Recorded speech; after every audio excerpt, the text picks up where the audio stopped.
Hi everyone, Canoopsy here, and as per tradition for BlackBerry videos, I'm wearing a suit once again. Now in this video I'll be comparing the new BlackBerry Motion to the older BlackBerry KEYone Black Edition.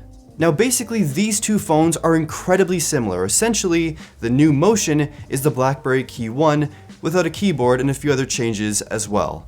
So let's take a look. At first glance, of course these phones are very different, with the core thing being the lack of a physical keyboard on the Motion. The KEYone's physical keyboard felt pretty foreign to me at first. When I first got the phone, it was my first phone with a physical keyboard, and it was pretty different, but after a few days, I easily got used to it. There's also a whole bunch of benefits to this keyboard, like scrolling and swiping like a trackpad, various gestures for various features, customizable key triggers, and a whole bunch of other stuff as well. And if you think about it, there's really no other phone in the market that actually offers a physical keyboard, so it's pretty unique. There are of course many features available on the Motion's keyboard that make it closer to the KEYone, but it will never be exactly the same. And if you're a BlackBerry fan, chances are you probably want that physical keyboard in the first place. But besides the keyboard, there are some pretty big design changes. The Motion has this faux carbon fiber print on the back that looks good from far away and feels pretty good, but up close, it looks pretty cheap.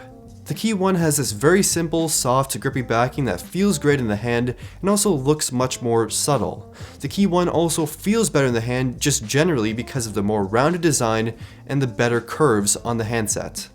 And just looking at these phones with the screens on, the KEYone looks much more refined than the very weird looking asymmetrically bezeled Motion.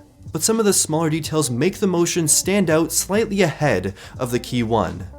You have better side buttons that feel much more tactile, but the arrangement is kind of weird. You also have water resistance finally on a BlackBerry phone, and the Motion also has a pretty much on par fingerprint scanner compared to the KEYone, except it's actually bigger so it's easier to use and easier to find.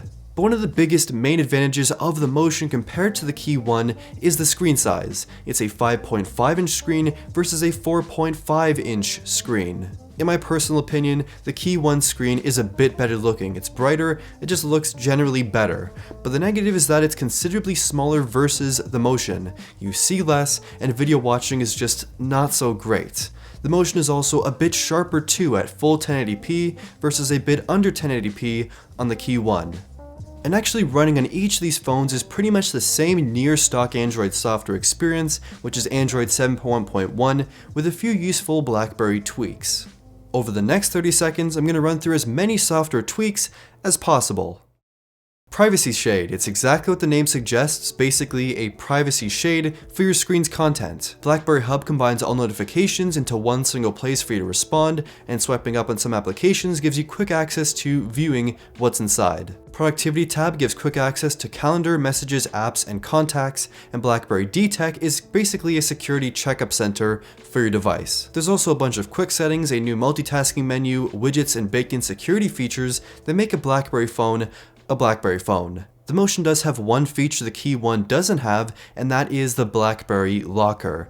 Basically, you can store all the stuff you don't want people to see with no judgment. Each phone performs pretty much identically for daily usage, with the same mid-range specifications being the Snapdragon 625 and 4 gigs of RAM, but just know if you buy the non-Black Edition KEYone, it has 3 gigs of RAM. And that daily performance is pretty decent. These aren't the fastest phones ever, as they are mid-range devices, especially compared to a phone like the Google Pixel 2 XL. You can really see the difference compared to a flagship phone. But besides that, the general performance for daily usage is totally fine. You're gonna have really no problems here just using these phones. One difference between these two devices in terms of performance though is the battery life. The KEYone already had great battery life with a 3500 mAh cell, but BlackBerry made that 4000 mAh on the Motion. As I mentioned in my review, the KEYone was pretty much enough to get through a full day of usage with a few hours the next day for some general social media, emails, and some light video watching, while the Motion matches that same battery life usage and adds just a few more hours and a bit more standby time. And last, for the camera experiences. Now each of these phones have the exact same set of cameras, so both have 8 megapixel selfie cameras that take some pretty decent selfies, and 12 megapixel rear cameras. As I mentioned in my BlackBerry KEYone review, the main camera takes some pretty excellent shots. Shots are bright, shots have great contrast, dynamic range, and some fairly good colors too. When you move inside, pictures really aren't the absolute best ever, and HDR is just incredibly unusably slow, but the overall results for pictures are impressive. 4K video recording also looks pretty good, but keep in mind that you do lose any form of stabilization, so it's very shaky, which is a shame.